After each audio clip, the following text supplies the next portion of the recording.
I will talk for 30, 40 minutes at most. And also, I would like all of you to think about questions that you may have. I am particularly interested in Bulgaria because you folks have had a great history in technology and science. You have Tanasov, who has been really the creator of the first computer. You have great institutes.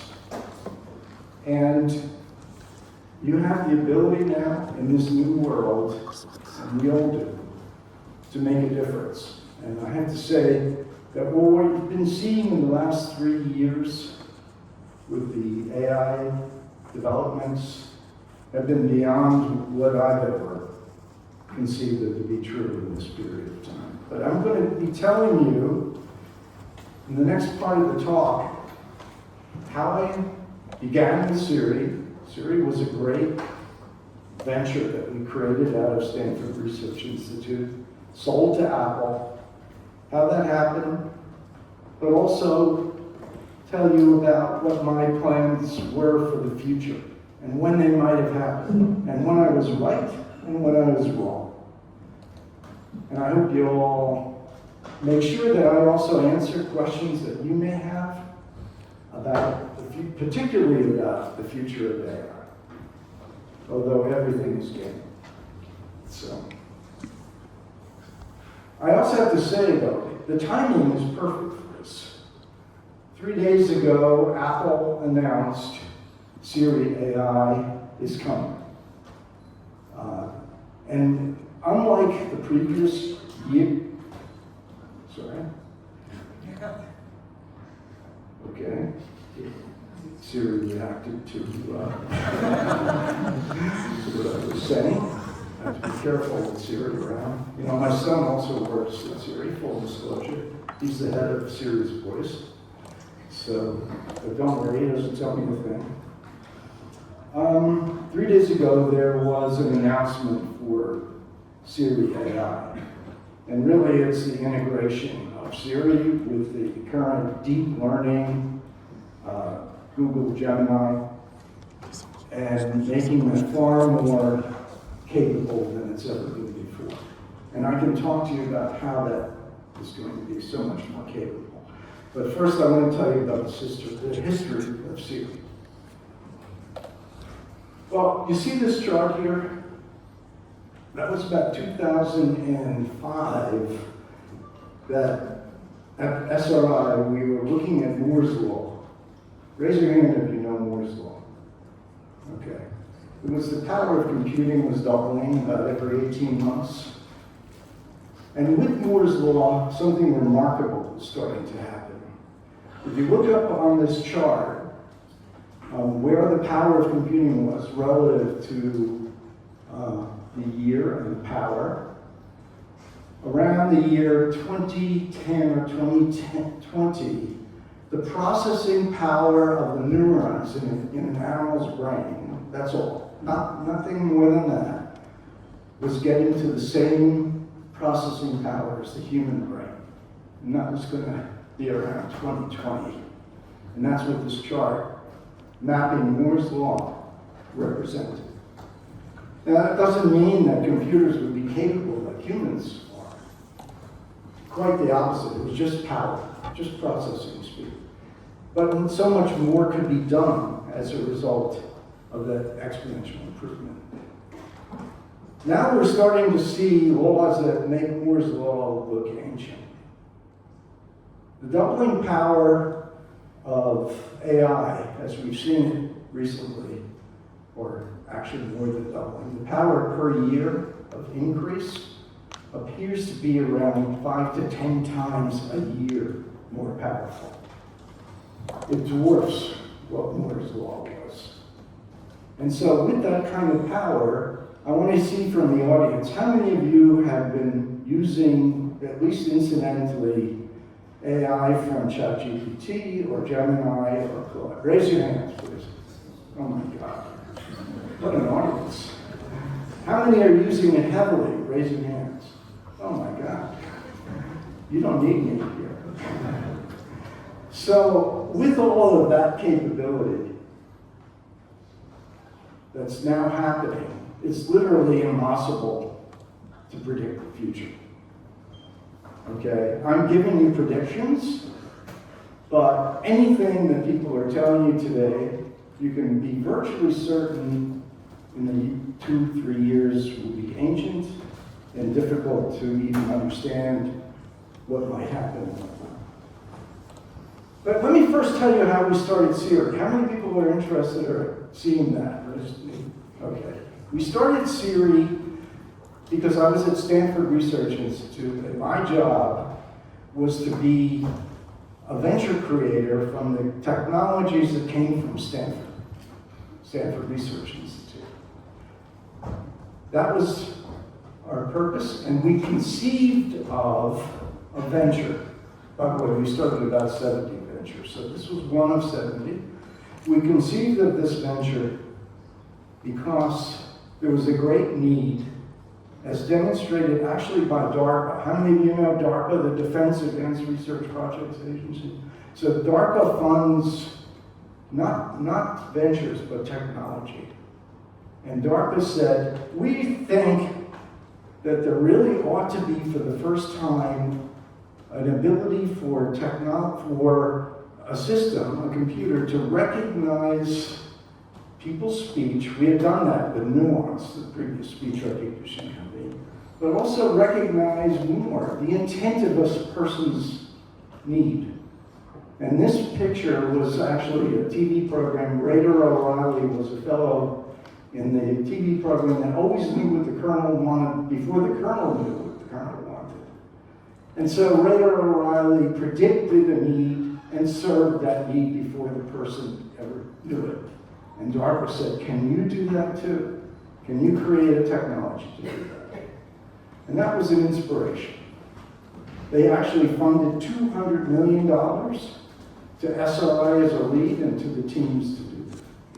And so we began to try and solve that problem. And we had a breakthrough idea. And the idea was, how can we help a user, a consumer? How can we help you accomplish a task, just like DARPA had predicted, for you, by you just asking and getting an answer? Now, you may not remember the days where when you asked Google for something, all you got was a set of links, and then you had to click everywhere to get an answer. Well, this was give you the answer. Buy a ticket for me at a hotel. Make a reservation. Buy a ticket at an event. And by the way, that still hasn't quite happened yet. But that was our idea. And we had to be really be careful not to be a search engine, because search was Google's domain. They basically own search. We would never compete with them. But we'd be a do engine. We'd do things for you. So that's how we conceived of Siri. Now, I didn't know in the beginning how successful it would be until I began an alpha test to see how many people would really like Siri. So we have this alpha test. I'm sitting on an airplane in coach next to my wife, who's over here, and my granddaughter over there.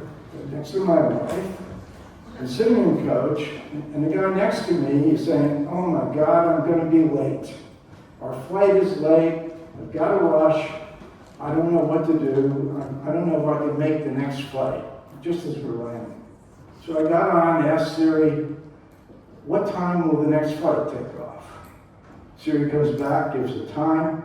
I go to him, and he looks at me and he says, oh my God.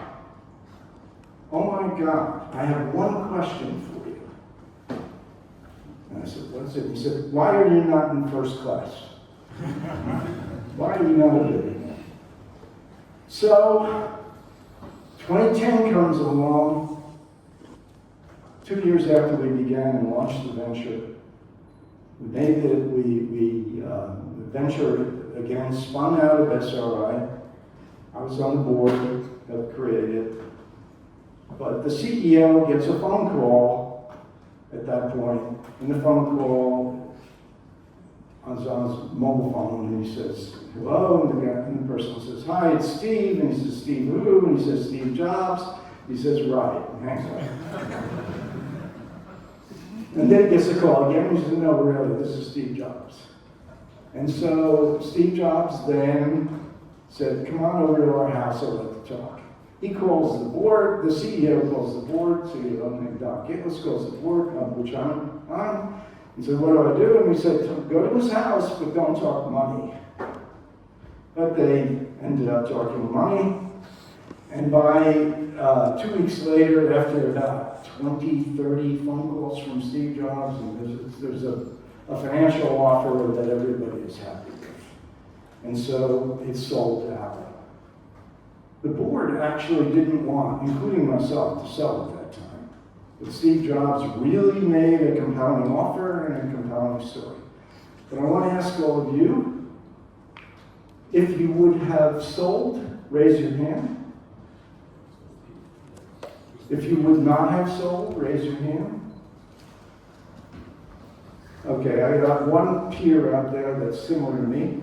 We said we did not want to sell at that time, but the offer became too great. So, but what was our vision of the future? And in 2013, in this upper right-hand corner, you'll see always the date that I actually, and I have records for this. I can prove my truth. In 2013, this is what I conceived of as the next Siri, the next virtual personal assistant. It would discover for me, learn for me, simplify, definitely save time and money for me, but also surprise and delight me with new ideas and new ways, know me, help me, and be my loyal friend. And I'd say, for the first time, we're beginning to reach those elements that I believe. But you still can't do that, by the way, with ChatGPT or Claude or Gemini, because it doesn't really know you. If you have an Apple phone, it's not going to share your calendar, your emails, your text messages with Gemini or Claude or anywhere else because of maintaining your privacy. But now it will. It can, if it wants. And Apple just announced 3 days ago that they will enable that. So you can reach to all of your information if you allow it, and you can have an assistant do that for you. Okay, so another set of ventures I was thinking of creating when I was at Stanford Research Institute was in computer vision and video. So, for example, real-time dynamic changing invisible is possible. Actually, it was possible in 1995 in some cases. So real-time addition of information, deletion of information is possible. Obviously, there's huge danger in that too, because when you see a video or an image, you begin to believe what you see, and yet now it's possible to, in real time, make those changes. So, in 2012, I believed that we would have, in 2025, namely last year, robotics, information technology devices, autonomous systems, all be running by virtual assistant. I guess I would score myself like a 20 or 30 out of 100, because what's really happening is the digital world now is being truly changed by the new AI systems. But the robotic world is only just beginning. We do have autonomous vehicles. That's not there yet. but we will. And we don't really have robots that can perform all the functions. I mean, doing something easy is simply picking up a bottle, or if it's glass, a glass without breaking it, is very, very hard. Now, I was talking to one of the founders of OpenAI. His name is Guy Rabin, and said to him, what do you think is going to happen? And he said, this is, the future now is being built by these companies, OpenAI and Anthropic and Google. And in fact, one of the reasons OpenAI was built was to make sure that future is not captive by 3 or 5 corporations. And I hope it isn't. That's a huge danger. But he also said, all jobs will be possible to be done by AI. And he said, come on, Guy. What about service jobs? What about contracting? What about electricity? What about all of those types of jobs? And he said that too. Now, I don't believe that, truthfully. I think that's far more complicated because of the difficulties in the physical world. But that's what many people believe are coming. And many will be good uses, such as in hospitals and for doctors and for areas where are dangerous for humans. I also, I believed in 2025, so predicted in 2018, that robotics would be deeply helpful for humans. I care a lot about helping people who have a difficulty of any type. We all have difficulties of different types. Let's help each other. And in this video, which I don't see the button to click, but I'll try. In this video, it shows a woman who is a dancer, but who had lost her leg. Thank you. Perfect. And it showed how the robotic technology could recognize the movement of the muscles and the bones and allow her for the first time again to dance. So that was in 2018 that this was put forward at the TED conference, I believe. And it inspired a great many people to be working in the robotic area. And so,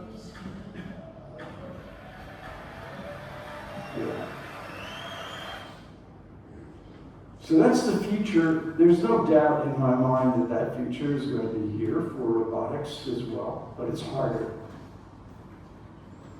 And so I do believe that we're at the stage right now where there will be 3 types of revolutions. First of all, the virtual assistant, the AI virtual assistant, is not there yet because it doesn't know you, it doesn't buy tickets for you, it doesn't make your life easier, it's not your best friend, though I'm not sure you want it to be. Although it is a big issue now. It will come, that's for sure. The robotic revolution, I think that's a while longer, especially if it's being used for very difficult tasks, construction, electrical engineering. Driving is happening. And augmented reality. Now there I was completely wrong. I believe that augmented reality was going to happen very quickly. And actually, I even watched some surgeries back in 2010 maybe, or 2005, where a doctor was doing surgery on the brain, and they were trying to, and using glasses to fuse the brain with the MRI image to see where they would fix the problem in the brain. That's still not happening. And so augmented reality, where you have glasses or headset I mean, we see it with Apple Vision Pro, things like that. Very difficult, very cumbersome right now. So I'd say that future is not yet happening. So we're going to have the virtual assistant, though, the robotic assistant, and also augmented reality will allow it to live in both worlds, the digital world as well as the real world. And now it's going the wrong way. So, do you folks recognize these people? They were the founders of the paper that changed deep learning into what it is today. That was in 2017. They were Google employees, and they wrote a paper about attention is all you need. That paper was the basis of all three major AI companies, Google, Anthropic, and OpenAI. These people realized that with neural nets, together with an algorithm that used attention as the algorithm, and the paper is public, everyone is accessible to it, that created all of what we have today. So many people call them the Wright brothers because they're the Wright brothers were the ones who invented the aircraft, and these people invented the future of AI. But getting to you, it's very clear to me that there's never going to be great breakthroughs like that without, in fact, small groups doing it, not the big groups. Everyone worries about huge groups doing the technology and they have all the resources. Never doubt that a small group of thoughtful people can change the world. And Margaret Mead said, indeed, it's the only thing that ever does. So, I do think that all the AI agents, robotic assistants, augmented reality are all going to be here by 2035. That's probably late. It'll probably be sooner. But that was my prediction. And 80% of work is likely, of today's work, is likely to be done by these agents. Which leaves a whole lot of questions for you to ask, particularly about jobs in the future and what's coming for humanity. It's hard. I was struck by how good AI is. In my life, I have spent decades testing AI. I have found that I was great at breaking AI, forcing it to fail in different ways, because that was the basis of knowing how good something will work. And when I saw what was happening now, I was struck, because it was very difficult to make it fail. Actually, truthfully, in around 2018 or so, with OpenAI and ChatGPT, the hallucinations were not very, made it fail too often. Hallucinations are very, very difficult, and I didn't think it would overcome. 1 year later, hallucinations are much less. Does everybody know what hallucinations are? Raise your hand if you know. Raise your hand if you don't. Well, you probably won't tell me anyhow. But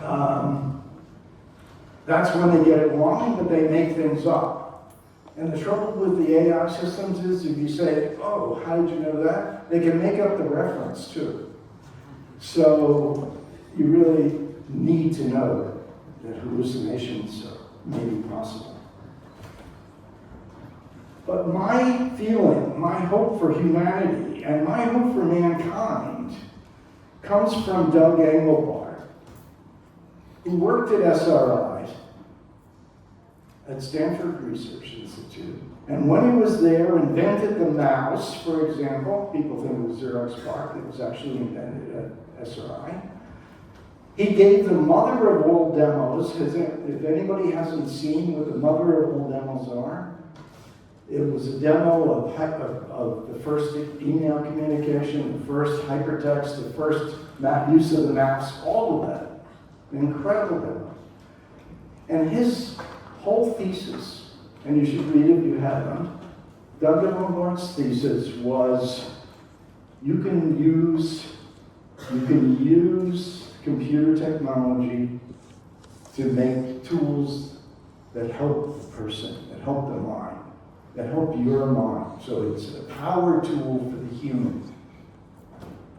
A lot of people are thinking about augmented reality, AGI rather, not augmented reality, are thinking about the time at which AI will surpass human ability in terms of knowledge and the like.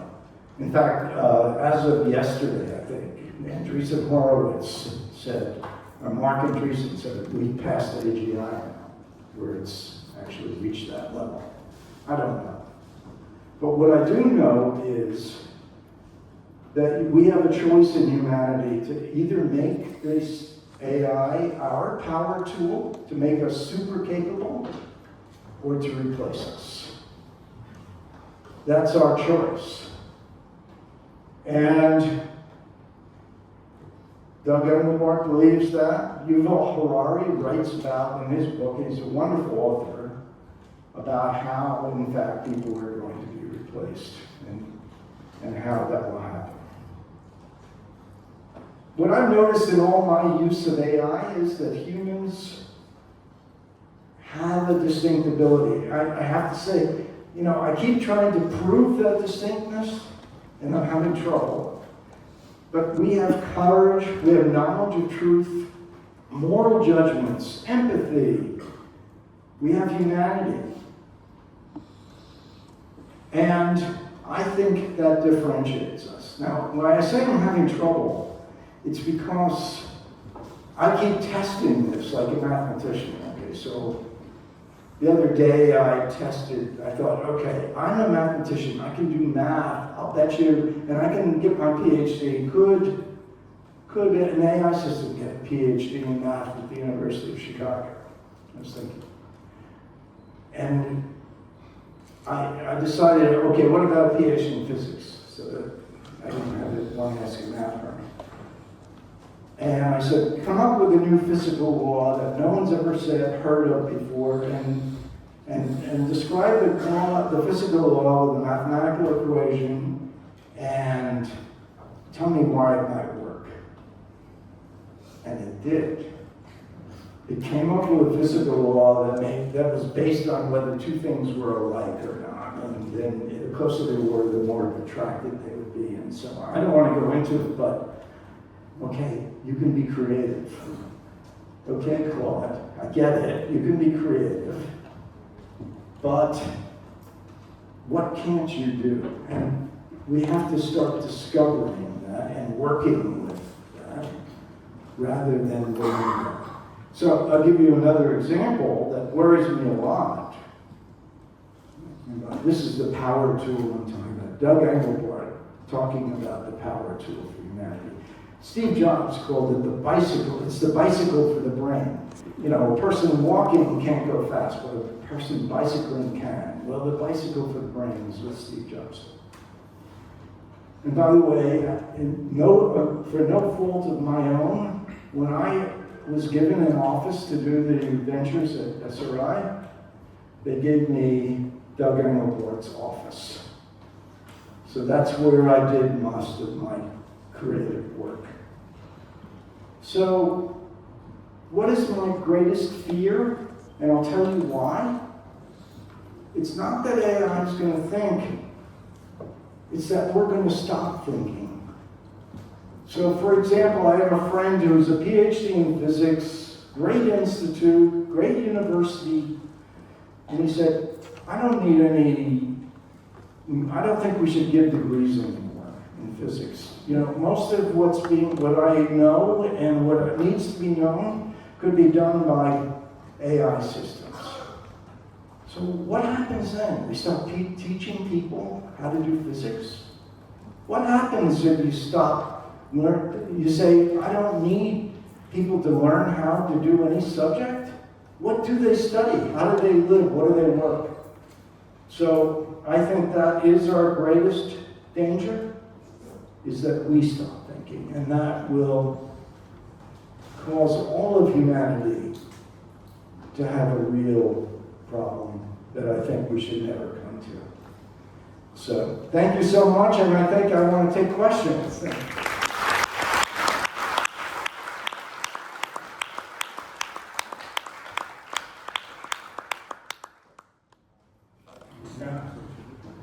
have questions because we have a list of questions here from you who are participating, and we have it written, but first I want to give a chance to the Yeah, please.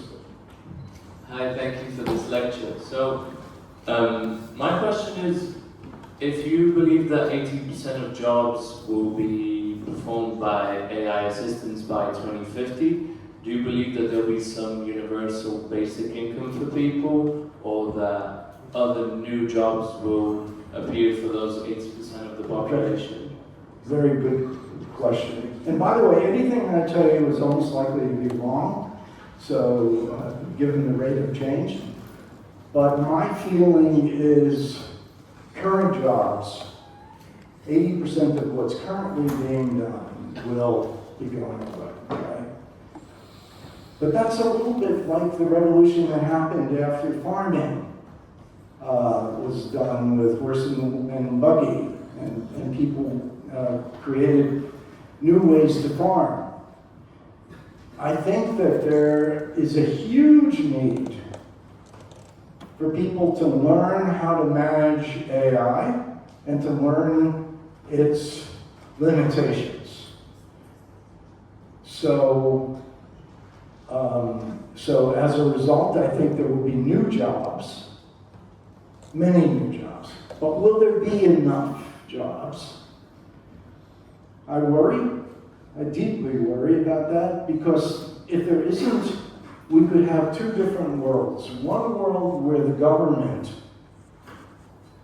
is giving more money for people. They have fewer jobs, but there's more money for everyone, because it's as if your country was given a huge area of oil or something. You have a value. The country has been given great value.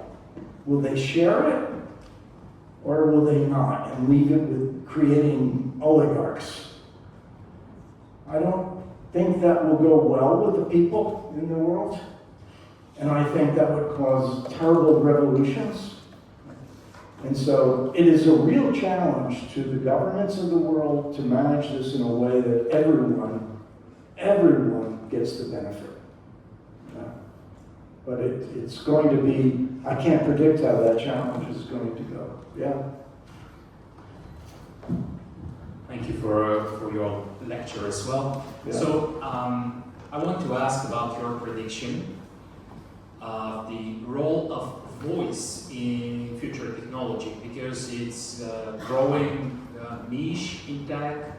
We see UIs being moved from keyboard, like typing interfaces, to voice, and it sounds like a very big opportunity for them. Yeah. So, great question. Your name is? Boris. So Boris, I believe voice was crucial. We started Nuance, the speech recognition company, before we started Siri. We're starting Siri. I went to a famous PayPal founder. I don't think I should say his name. I went to a famous PayPal founder and said, "What do you think of Siri?" I was trying to get money to invest in the company. And he said, "I don't think anybody would talk to a computer." Okay. So was he right? That made me think a lot, because when great people tell you something's not going to work, you don't ignore it, but you try and figure out why. That's the huge value of being told no, okay? So the reason was, at the time, speech was very robotic. This is not the way you should speak when you're talking to people. And so everybody hates talking to something that sounds like that. There was real value in using speech, in the sense that speech to text means that your spelling and everything else would be so much easier. But the huge value is in conversational ability with an AI system. People will not do it unless that speech. And now I'm going to tell you and reveal one more point. Maybe you knew this already, but my son David was at the original Siri startup and is now the head of speech at Apple. And he does that. So what's the beauty of speech? It's not just go from words to text or text to words. The beauty of speech is it has emotional content. It has the sing-song nature. How a mother speaks to a child, how a man speaks to another person, whatever. There's huge, huge information in it. And yet the answer is yes, I believe speech will be profoundly needed and advance much faster. Yeah. First of all, I would like to say my biggest gratitude about this lecture. It's amazing. Yeah. Yet you mentioned that your greatest fear is that humanity will stop thinking, that critical thinking will disappear with the progression of AI. My question is, which is the best way that the disappearance of thinking from humanity, how it can be prevented, how it can be protected? These are wonderful questions. You guys all need to go to Silicon Valley or make your own Silicon Valley here. And that's a wonderful question.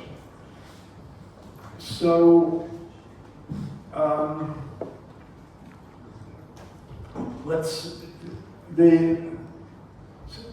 trying to figure out the best way to address it.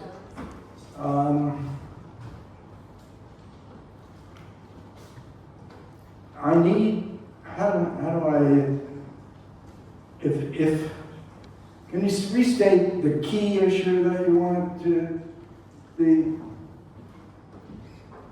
Yeah, because the biggest, one of the things that I've seen, that I've noticed from people who use a lot of the AI, In terms of critical thinking. Yeah. All right, so I'm trying to think of a way to explain it. Most of what people are reading, doing, seeing today, say news, saying information, the greatest problem is what they're seeing is through the net or whatever gets their attention. In fact, attention is the key to monetize and why everybody's trying to get your attention. If they can get your attention, the more attention they keep, the more they monetize, the more money they make. Okay? That is destructive, hugely destructive. Beyond destructive, it violates principles of truth, honesty, accuracy. All of those statements, all those things are irrelevant when someone's simply trying to get your attention. And so through that, we're starting to see this terrible event where people are hearing, somebody said something, or this. Here's a picture that shows this, and it's all wrong. There's only one way to solve this. No, that's not true. There's more than one way, but what I believe is the greatest need, and I want you all to think about it. The greatest need is to, first of all, learn for yourself how to manage what's true, what's honest, what's evident. There's a process for understanding truth. Is there any evidence that someone did something? Is there other people that say the same thing? Newspapers, and by the way, my son got annoyed at me the other day because I called it a paper, but news media is going away. There's a destruction of news media because people don't, first of all, they don't want paper, but secondly, the whole process of analyzing for truth or honesty or accuracy doesn't pay as well as just lying or saying things that just get people angry or upset or get attention. So I'd say the answer to your question is, and that's why I was struggling with it, is we need to all learn how to understand and evaluate and manage ideas rather than just accept them as possibly true. You know, the alternative, just to be clear, is humans are tribal. So if somebody in your tribe, I don't care what the tribe is, says something, you kind of want to believe it. And as a result, what you have is a lot of tribal discussions with no real question as to the accuracy or truth. Thank you. Yeah, great question, yeah? Thank you very much. Thank you. Dr. Winarsky, Yes. it's great to have you in Varna. Thank you. My name is Paul Yuki, and I have a thought. I haven't given up on thinking yet, but you mentioned humans getting replaced as a possibility. I mentioned what, sorry? Humans being replaced as a possibility for jobs, having enough jobs, Yes, changing jobs. yeah. So what if we take another perspective? So instead of worrying, if we are going to start thinking, let's think about the direction of starting to do more. That's true. Because why think now? Even like AI, if we don't do it, the other companies are going to do it before us. So Yeah. if we don't start thinking, they will start thinking before us. That's but they true. will do stuff. So Yeah. why now I have to think about how to build a rocket? Instead, I want you to build a rocket for me. And the AI tools we're going to have are going to build a rocket for me without thinking. It's true. So this brings another prospects, another possibilities to humanity. Instead of worrying if we're going to be replaced and so on, let's just start not overthink so much, but just do stuff. Well, I agree with one thing, and then I want to add one thing. That's a great comment. I have a friend, who I won't name also, who asked to talk to me about a week ago, and he said, I've started 4 companies. I said, you're crazy. And this was a venture capital guy, but he said, no, they're not that big companies. They just solved some problem. And I was the only AI guy, and I started 4 companies with just AI agents. And then it started going, and so then I hired a few people. So now I have 4 companies I started about a month ago. That's okay, that's fine, that's wonderful. So I do agree that continuing to do and serve people is a great idea. I also feel, and I need to make sure everybody understands this, we haven't solved all the problems. And if you want to say, what do I do when I'm in college or graduate school or whatever, focus on the problem rather than the particular job. Have we cured cancer? Have we cured all disease? Have we been able to clean the ocean? Have we been able to solve global warming? Any problem that you think about the problem that you'd like to be part of, rather than I want this job that can do this kind of thing. Because one of the great things about AI, beyond anything else, beyond human ability, is that it can take massive amounts of information and make sense of it. That is remarkable. It can take, thousands, millions of pages of information and process it in a way that humans would have far more difficulty doing, and extract certain information and patterns from it. That is something that we don't have that skill, it does. But with it, we can solve some of humanity and all of Earth and its problems. And that is what I believe is the way to think about the future. Oh, yes. Do you think that people should We need a microphone? Oh, Yeah, oh, I'm sorry, go ahead. Okay, so Dr. Winarsky, thank you for coming here. And my name is Vladimir. Considering your background, my question is, what drives people to use voice assistants over screens? And for more context, I want to understand what will drive conservative, traditional people to use AI assistants over analog ways of doing things in general. Well, wait, I'm not sure I understood. So you have screens and voice assistants, and then don't use them, or what? What drove people in the past to prefer the voice assistant over using their screen, let's say their phone screen? And in that line of thinking, what will it take for people to adopt AI agents over doing things the traditional analog way? The first question is voice. Why voice or over screens? And the answer is, it depends on the person, basically. It's quicker, easier for some people to do voice and screens. Other people, screens alone are fine. I don't think that matters. I think the future will either be voice. I don't think you have to make a choice. And the other question then was? The other question is, for people in technology, it's easy to adopt AI and AI agents, but for the large population, they might be reserved in using it. So what will it take for people to adopt AI agents over using analog ways of doing it? Okay, so the question about why AI when you can do analog ways, yeah. It's just, first of all, in terms of companies, the companies are able to do the same work with fewer people. I think that's pretty clear.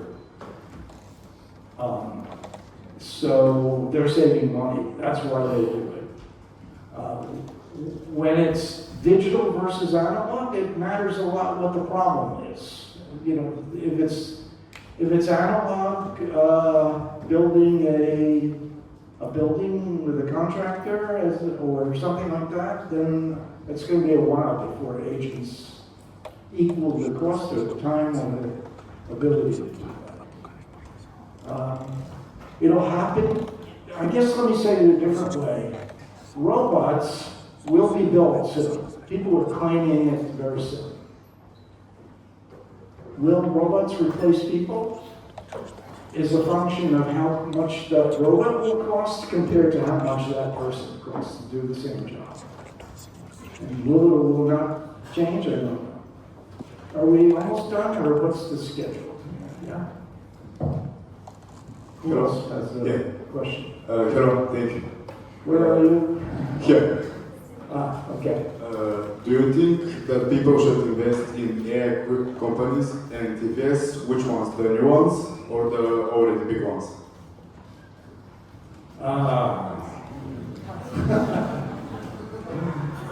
You want my personal? Your personal opinion. So,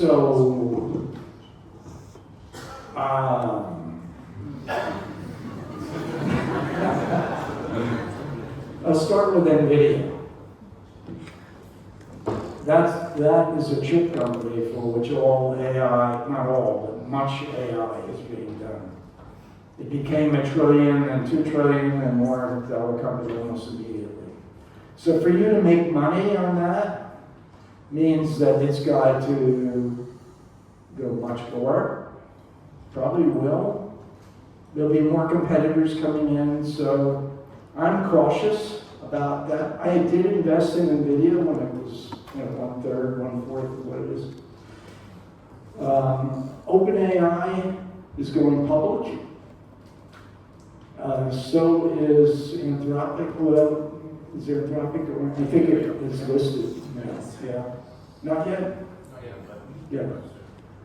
And Google Gemini obviously is also, it's already a public company. And then there'll be others too. I don't know, I would never give advice. I'm not investing in them because, also, Elon Musk's company. I just think there's too much hype. But I could be very, very wrong. You know, I just think this is just, everybody's excited and in awe of what's being done, but now it's got to really make money, right? And I don't think they are. I think there's a whole lot of problems. AI costs a huge amount in energy, in chips, and I don't think they're charging you what it costs yet. And soon AI will start getting more expensive. So I'll defer for your question, but I personally am not investing very much in AI. Yeah. Yes. I have another question here. Oh, here. Yes. First, thank you for your presentation.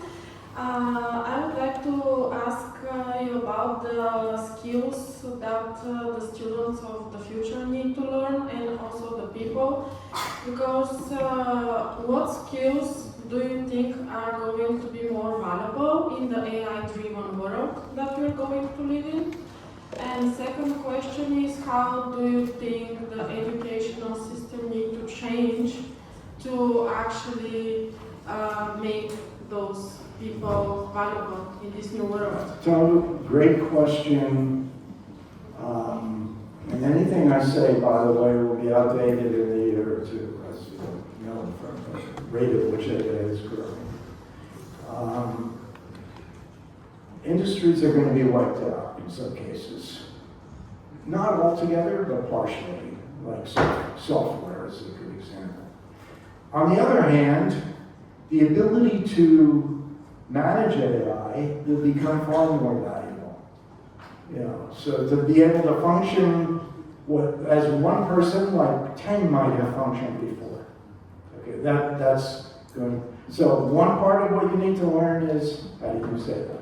But the point is, all of you are using it. So it's already going to be a subject that people are anxious to learn and understand.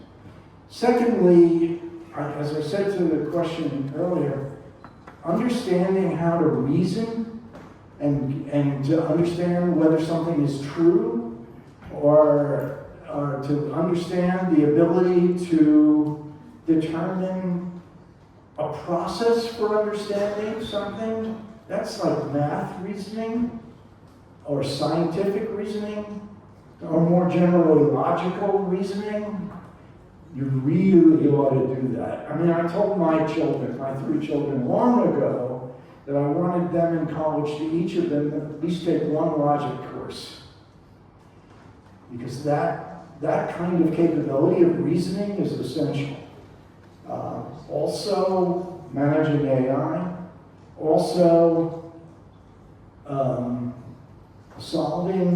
understanding the subject you want to solve. Like earlier I told you global warming, or cancer, cure cancer, or protein folding, or whatever. Understand the subject, because if you understand the subject, you can help build the solution. You might not know what you're going to do to build the solution, but you can do it. And I think that would be hugely valuable. Hugely valuable. And you'll be able to do things that people said couldn't be done by 10 or 20 people earlier. So, on the other, I was asking my granddaughter, who's sitting here, I'm helping her with math. On occasion, she's only allowed to ask me a math question if she doesn't understand something, so I rarely get a question. So, I'm saying, though, when I do give her an answer, why couldn't you have just asked AI? And she gave me a really good answer. She said, I don't just want to know the answer. I want to know, I'll show you the part where I didn't get it right, or where I have some confusion. And if I show it to you, that's the step I want, and so on. So I do think that there's a human need for helping people that AI may never replace. Am I over schedule, or do we have 1 or 2 again?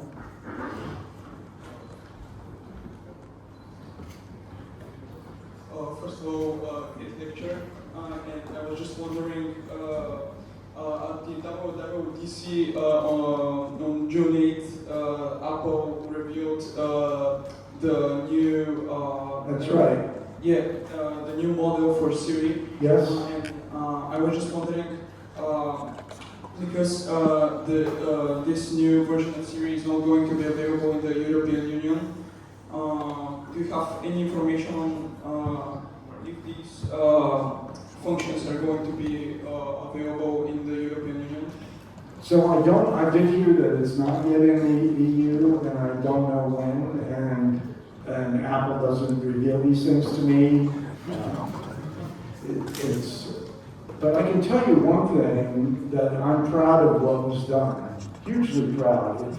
We are now, Siri is now able to use your information, which is private to you, and that's why others can't do it, and give you information you never got before. So, tell me tell me the email of this person's address, or tell me what's in this picture, or show me, all those things are now capable that I feel will have huge value, and I really appreciate that finally that's reached that stage.